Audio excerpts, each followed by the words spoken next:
Romance! Ola a toda a xente, somos Alba María. eu Xeo Muño e imos explicarvos o que é un romance. O que a xente normalmente pensa cando di romance é unha historia de amor.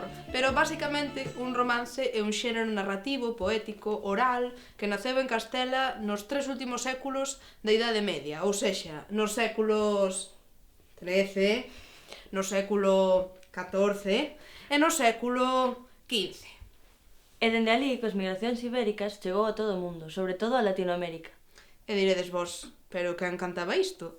Pois ao principio cantaban os xograres, que digamos que interpretaban temas do gusto do público.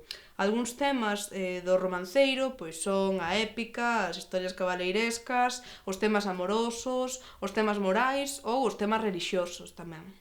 Foi transmitido sobre todo oralmente e por mulleres. En canto a estrutura, os romances teñen un número indefinido de versos, Poden chegar a ser longuísimos. de 8 sílabas e con rima nos pares. En canto ao desenvolvemento temático, hai moitos romances que, digamos que rescatan un anaquiño super forte, super intenso e épico dunha historia máis longa.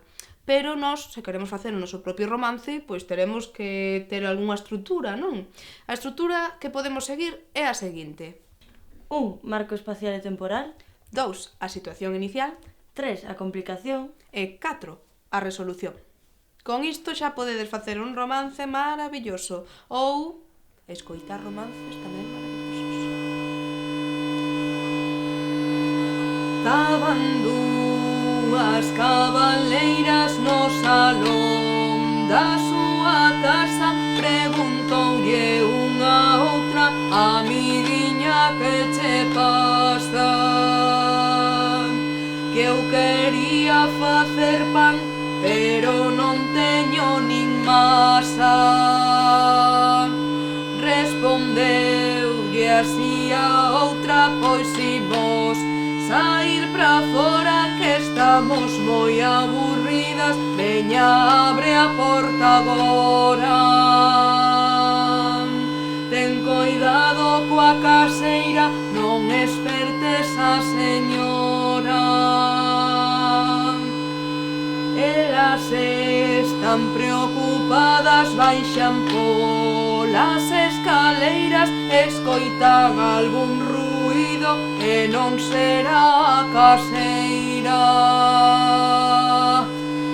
Vete silenciosa, amiga, ponte aquí a miña beira. Chegan a baixo a praza, que non era nin a Meca. Dixo: onde o camiño para ir á discoteca?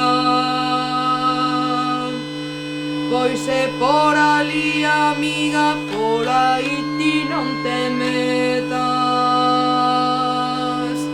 Chegaron así aló, non querían directrices, ligaron con 2 chavales e comeron moi felices. Tomaron as copichuelas, pero non hai as perdices.